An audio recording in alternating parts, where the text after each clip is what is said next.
स्वास्थ्य और शिक्षा, ये दो विषय ऐसे हैं आज के समय में ये बहुत बड़ी आवश्यकता बन गई है समाज की, सारी दुनिया में। क्योंकि ज्ञान का युग कहते हैं तो शिक्षा आवश्यक है, और ज्ञान प्राप्त करना है तो साधन तो उसका शरीर ही है। स्वस्थ शरीर सब कुछ कर सकता है, अस्वस्थ शरीर कुछ भी नहीं कर सकता, केवल इच्छा कर सकता है। इसलिए स्वास्थ्य भी आवश्यक है। तो हम देखते हैं कि इसके लिए आदमी अपना घर बेच देगा, लेकिन अच्छी शिक्षा में अपने लड़कों को भेजेगा। अपना घर बेच देगा, लेकिन अच्छी जगह अपनी चिकित्सा हो, इसका प्रबंध करेगा। और सबसे अधिक आवश्यकता सबको प्रतीत होती है स्वास्थ्य के लिए, शिक्षा के लिए। लेकिन दुर्भाग्य ऐसा है कि ये दोनों बातें आज सामान्य व्यक्ति के पहुंच से बाहर और उसके आर्थिक सामर्थ्य के पहुंच के बाहर, यानी सहज सुलभ नहीं रही और सस्ती भी नहीं।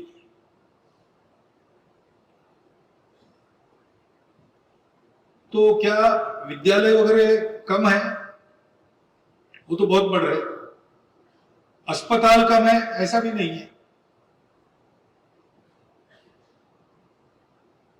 सुविधाओं में प्रगति है, ज्ञानी व्यक्ति बहुत है, लेकिन वो ज्ञान मिलता नहीं, वो सुविधा मिलती नहीं, ऐसी स्थिति है।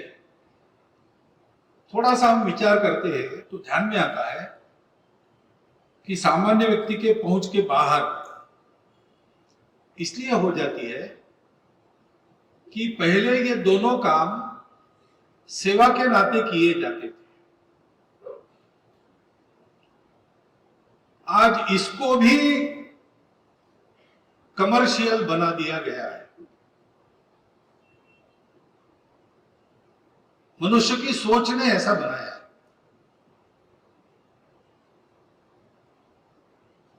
तो एक बार मैंने एक मंत्री जी का विधान सुना कुछ वर्ष पहले कि शिक्षा, भारत की शिक्षा ये $1 ट्रिलियन बिजनेस है। अब बिजनेस ये तो सामान्य व्यक्ति के पहुंच के बाहर की बात है, उसको पूंजी लगती है, जिनके पास है वही करेंगे।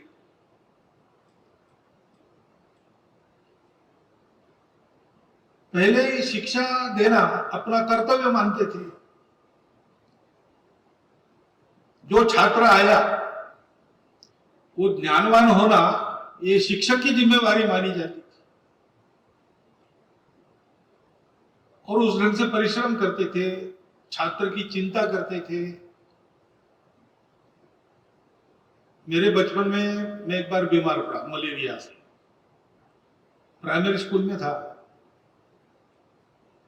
घर हमारा खाता पीता अच्छा घर था, कोई किसी बात का अभाव नहीं था, मलेरिया था तो घर में था। 3 दिन गया नहीं स्कूल में, ज्वर चल रहा था, बाद में भी 10 दिन नहीं गया। 3 दिन के बाद हमारे शिक्षक आ गए। मैं क्यों नहीं आया देखने के लिए, ये उनका काम नहीं था। सरकारी विद्यालय था प्राइमरी, उनको वेतन इसका नहीं मिलता था, लेकिन वो घर आए, क्यों नहीं आ रहे? तो उनको पता चला कि ऐसा ऐसा है, ठीक है। दूसरे दिन फिर आए।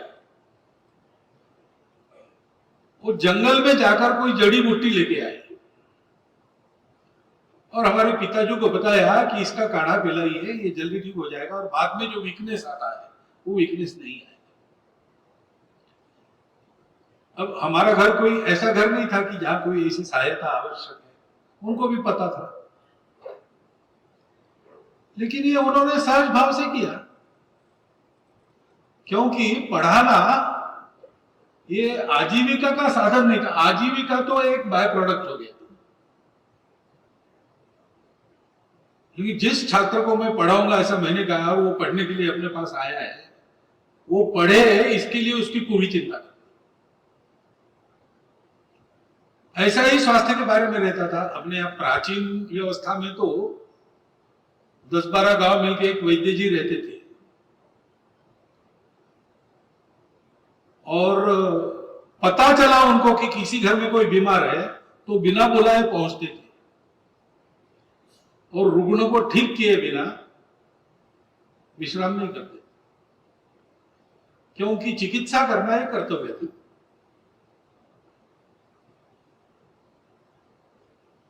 अब ऐसा है कि कितना खर्चा होता है इसका हिसाब करना पड़ता है और आवश्यकता तो बन गई।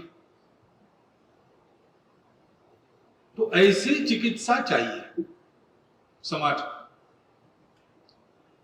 जो सहज सुलभ हो, इसलिए अधिक जगह होनी चाहिए।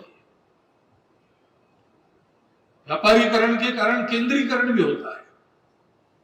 कारपोरेट का जमाना है तो शिक्षा का हब बन जाता है। पहले एक एक प्रांत में 70-70 हजार शिक्षा के केंद्र रहते थे। वहां सब प्रकार के लोग अपने बच्चों को भेजते थे और उनको शिक्षा मिलती थी। ब्यूटीफुल ट्री नाम की किताब है, धर्मपाल जी ने लिखी है, उसमें सारा ब्यौरा है। अब शिक्षा के लिए जाना पड़ता है, छात्रों को दूर दूर जाना पड़ता है क्योंकि केंद्रित हो गया। स्वास्थ्य का भी ऐसे ही है। अच्छी चिकित्सा पानी है तो कहां जाना, शहरों में जाना। बहुत अच्छी पानी है कैंसर के लिए तो भारत में एक 8-10 शहर है जिसमें जाना पड़ता है। तो चिकित्सा का खर्चा अलग, रहने का खर्चा अलग, वहां आने जाने का खर्चा अलग। एक बीमारी है कैंसर जैसी, परिवार का क्या होगा, चिंता की बीमारी दूसरी, परिवार के सामने एक प्रश्न चिन्ह, हमारा क्या होगा। कई बातें हो जाती है और इसलिए सहज और सुलभ चिकित्सा और कम खर्चे वाली चिकित्सा चाहिए। इसका उपाय क्या है? मूल उपाय तो यह है कि सेवा भावना से यह सब करना। आपने सुना अनिल जी को, ये कैसे आया? उन्होंने पैसा इन्वेस्ट नहीं किया है, जो उनके मन की तड़प है। डॉक्टर हेडगेवार के बारे में एक गीत है, उसमें ऐसी पंक्ति है उनके बारे में, ये संघ क्या है? हृदय की व्यथा संघ मन फूट निकली। ऐसे ये प्रकल्प भी उनके हृदय की व्यथा थी, वो प्रकल्प बनकर फूट निकले, ऐसा हम कह सकते हैं। मन से इस प्रकार चिकित्सा अधिक उसके केंद्र, इसलिए वो सहज सुलभ हो जाएगी और सस्ती भी होगी अगर समाज का सहयोग होता है, क्योंकि खर्चा तो लगता ही। तो समाज में जिनके पास है वो ऐसा विचार करते हैं कि ये करने के लिए अपना कुछ लगे। CSR वगैरह बहुत टेक्निकल और फॉर्मल शब्द है, हमारे यहां इसके लिए शब्द है धर्म।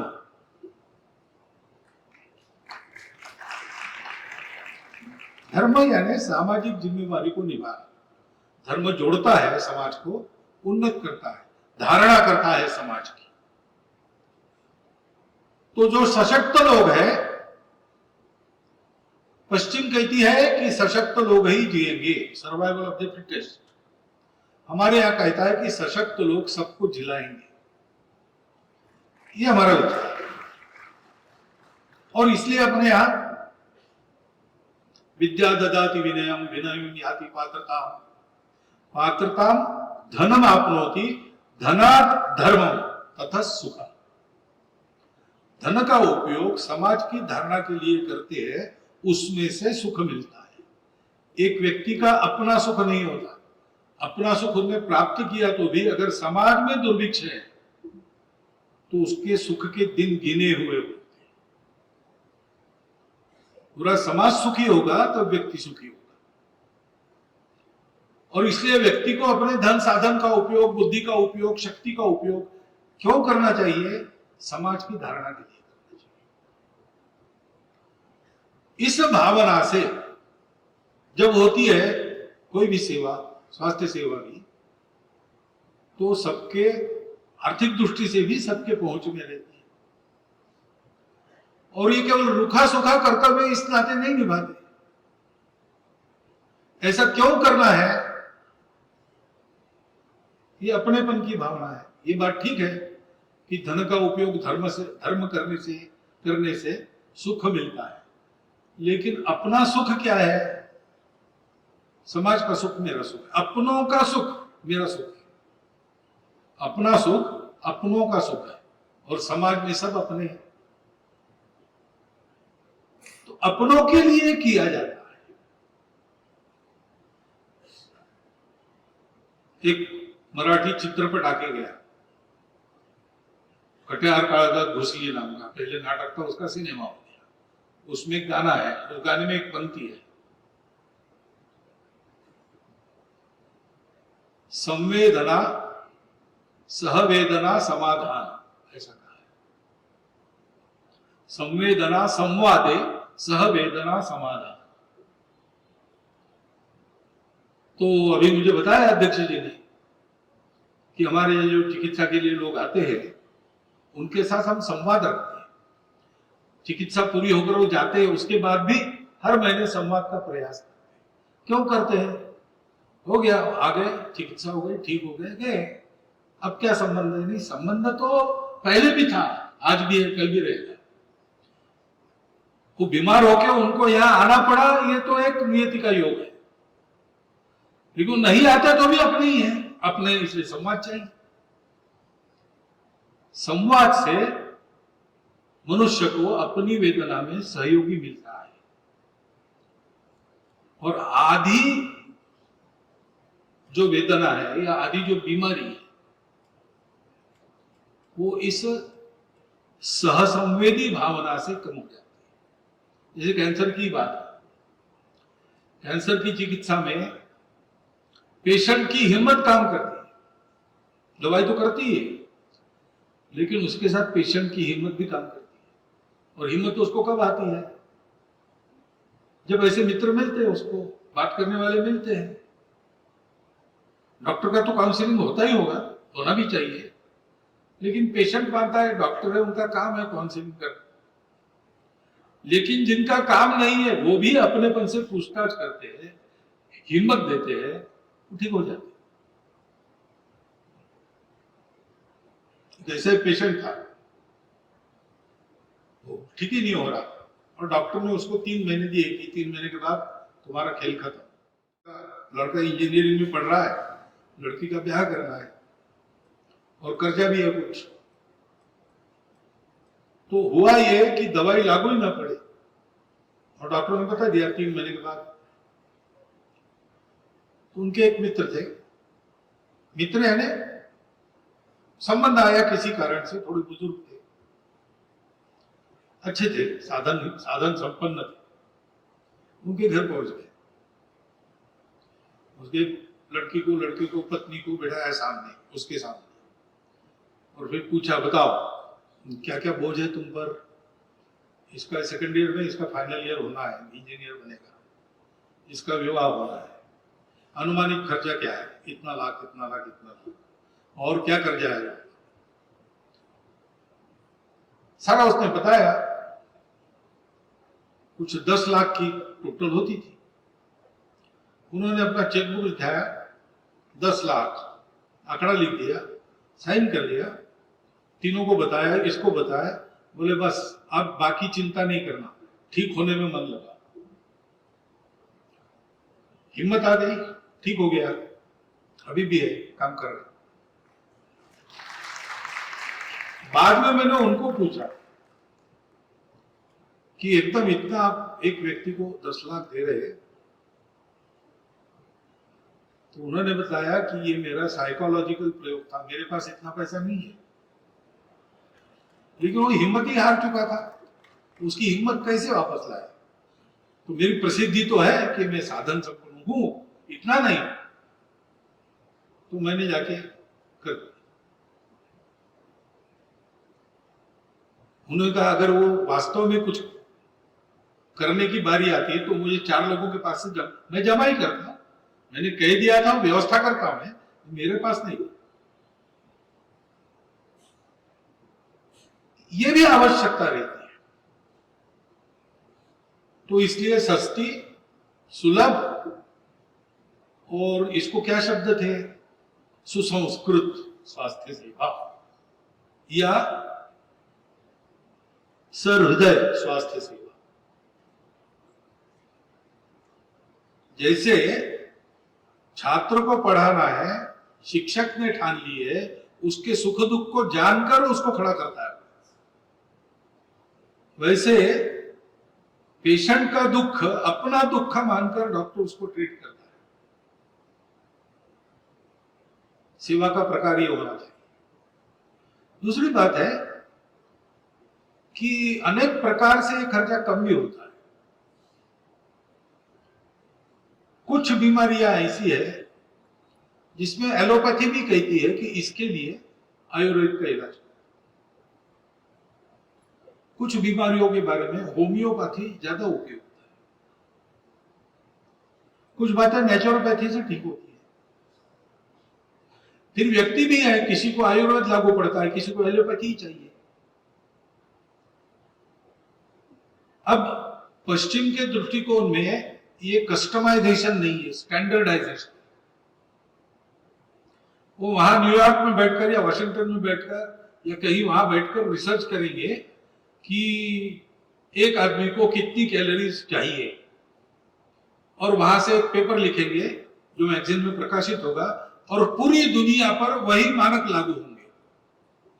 लेकिन वहां का जलवायु, वहां के लोगों का खाना, उनको करने पड़ने वाले परिश्रम वो अलग है, हमारे यहाँ अलग है।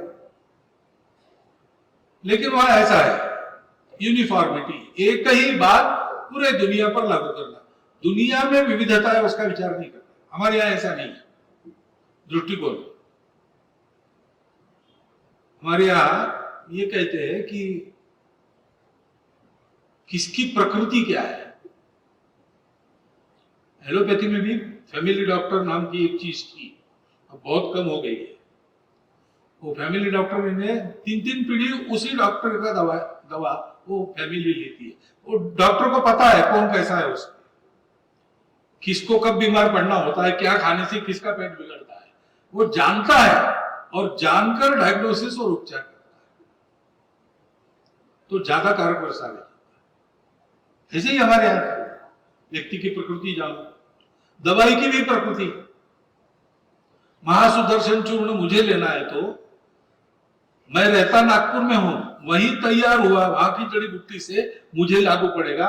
दिल्ली जाके लूंगा तो शायद उतना परिणाम वो दवाई नहीं करेगी, ऐसा रहता है। ये सारा विचार करके हमारे यहाँ पर्सन स्पेसिफिक उपचार, कस्टमाइजेशन ऐसा होता है।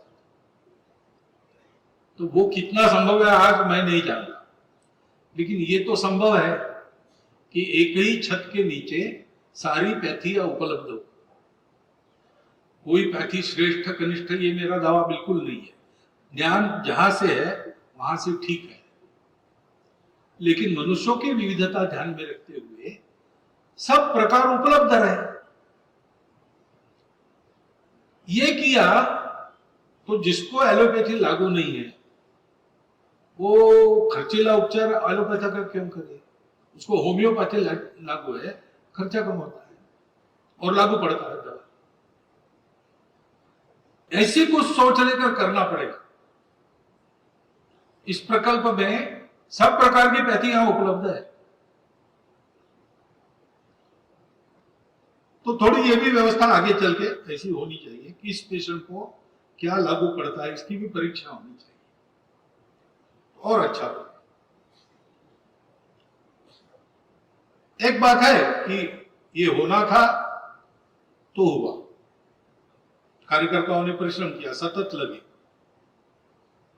अगर व्यक्ति किसी ध्येय के पीछे पूर्ण ध्यास युक्त होकर, पूरा ध्यान देकर परिश्रम करता है, तो अपने यहां कहते हैं सत्य संकल्प का दाता श्री भगवान है। वो संकल्प चलना चाहिए, क्योंकि और बहुत काम करना है, अभी ये प्रकल्प और आगे बढ़ना है और सतत ध्यान देने का प्रकल्प है।